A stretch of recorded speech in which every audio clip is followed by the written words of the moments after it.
Takže lidi, čau. Dneska si děláme takový jakoby první dojmy. Měl jsem narozeniny, přál jsem si GoPro. Nevěděl jsem který. Ale my se na to dneska podíváme a řeknu vám, proč jsem si vybral 12 konkrétně, i když je to zrovna ta nejdražší.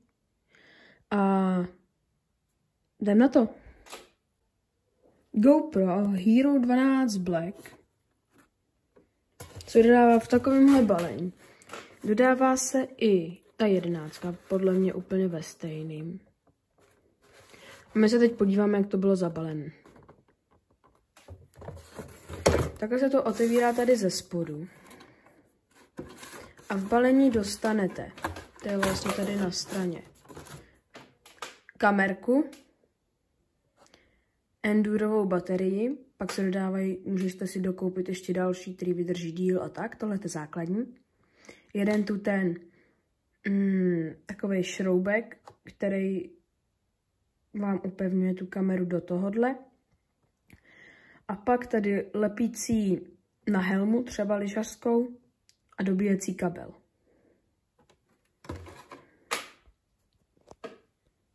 Takže vevnitř je toho. A ještě vylez. Dobrý.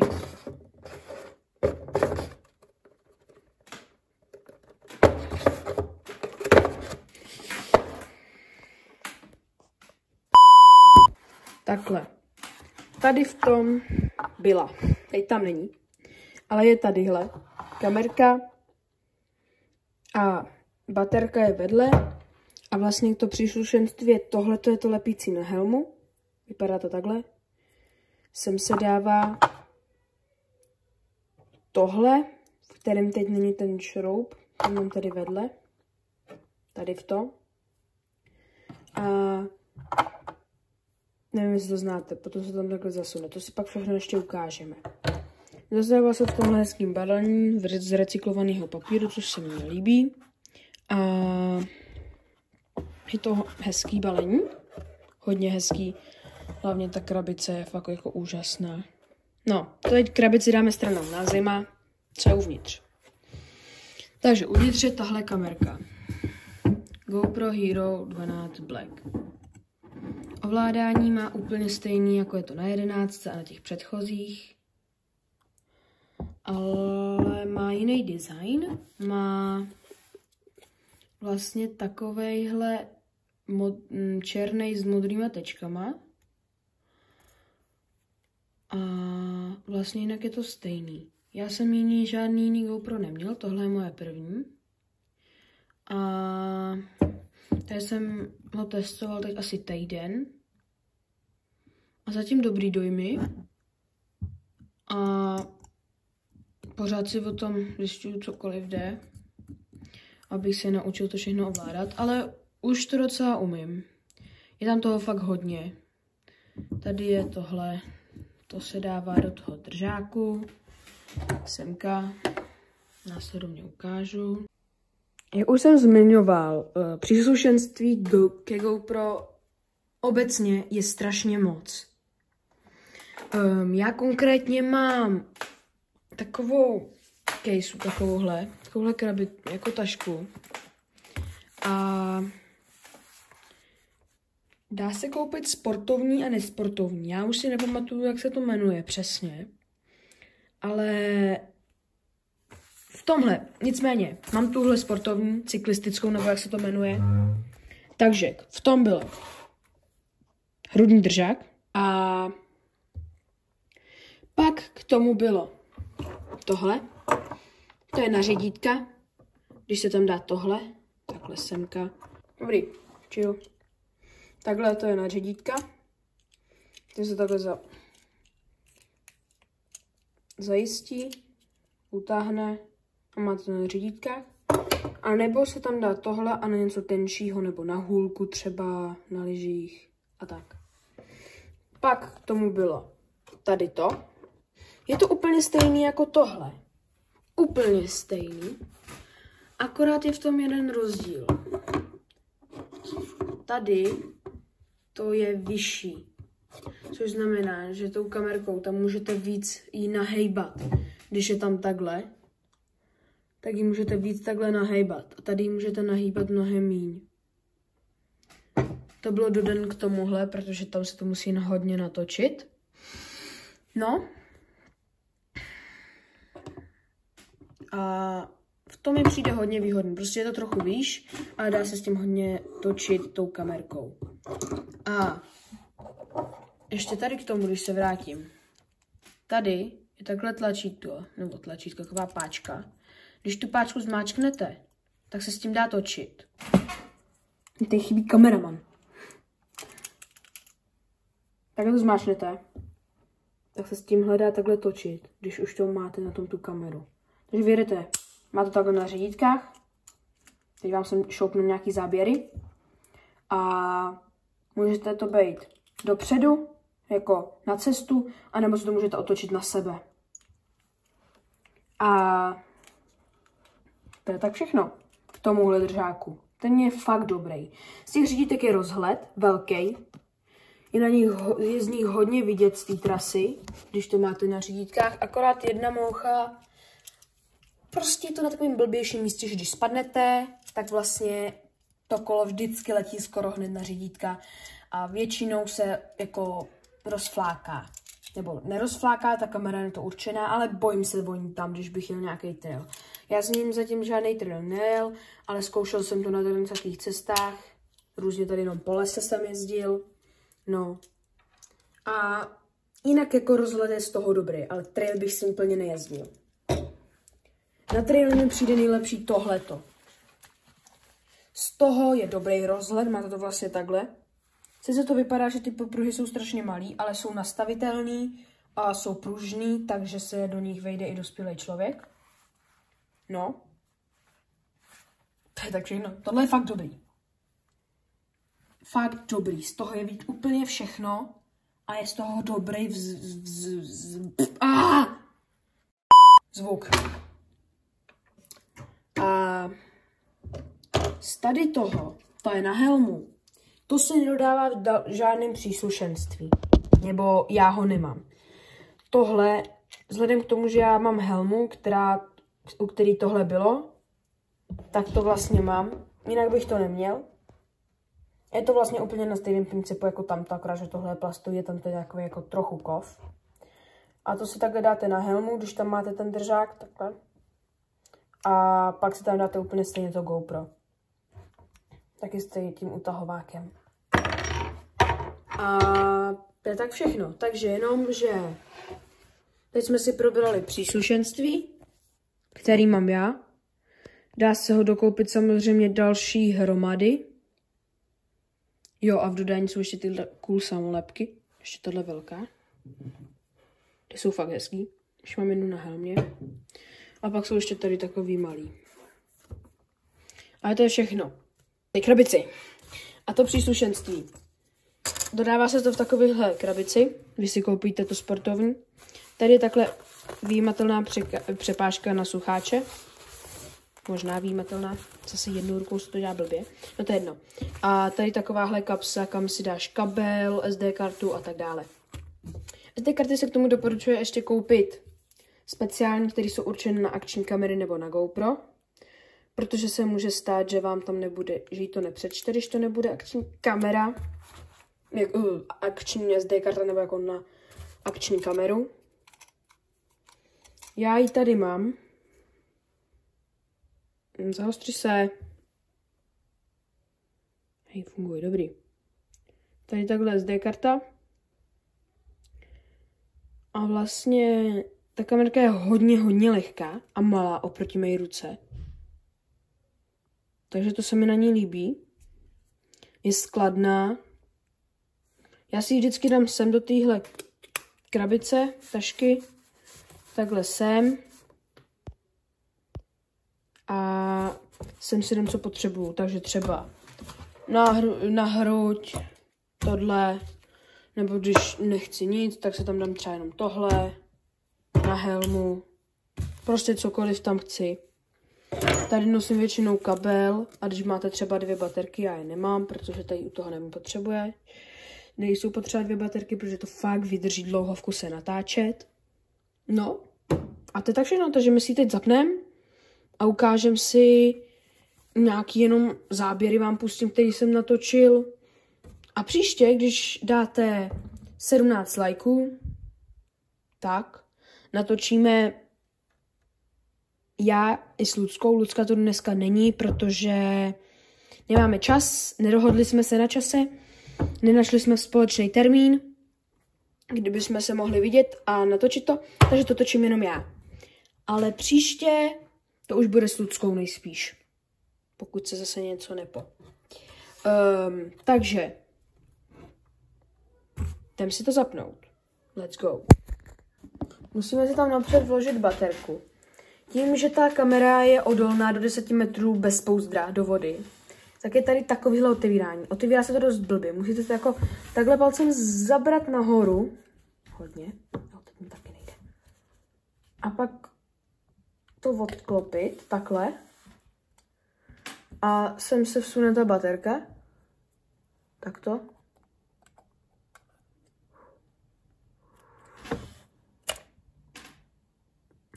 A zaklapnete to. Zaklapávání je v pohodě.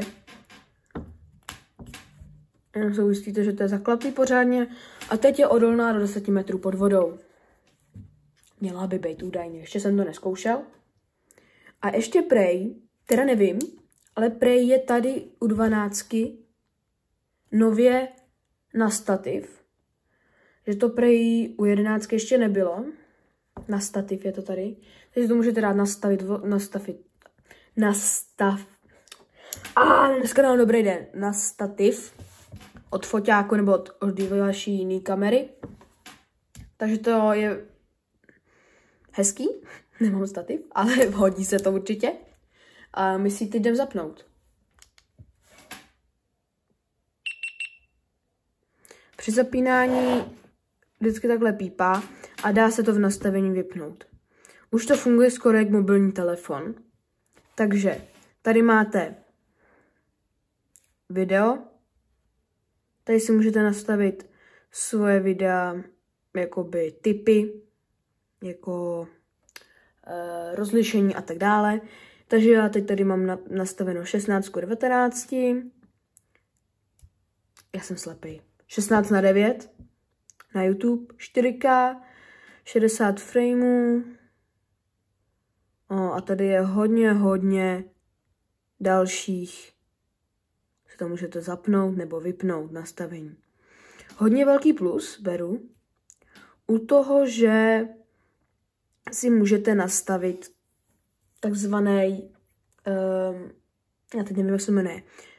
Prostě se to takhle pustíte a teď vám to natáčí, i když jsem nezvlášť natáčení. A natáčí to buď 15 vteřin zpátky, nebo 30 vteřin zpátky. Takže například, teď to mám nastaven na 30 vteřin zpátky, takže teď tady někdo projde, nebo projede na kole, ale už je pryč. A já jsem ho tam chtěl mít, tak jenom zmáčknu tady a už je tam 30 sekund nahráno. A nahrává to dál. Takže teď bych tady měl toho, kdo tady proběh, nebo projel na kole. Což mě přijde jako velký plus. Zoom je tady taky, ale je tady hodně malej. Jestli se mi ho podaří spustit. Jenom 1,4 zoom, což je hodně málo. A máte tady ještě foto. Fotky to taky dělá docela hezký, teď vám sem dám mám jenom jednu fotku. A pak je tady ještě timelapse. S tím neumím, s tím se pak dá dělat úplně všechno možné, jako to ještě neumím. Ale nás hlavně zajímá video. V nastavení tady nahoře si můžete nastavit, jestli chcete hlasové ovládání, protože tady je hlasové ovládání, takže tady já můžu říct třeba dají se připojit i Bluetooth sluchátka.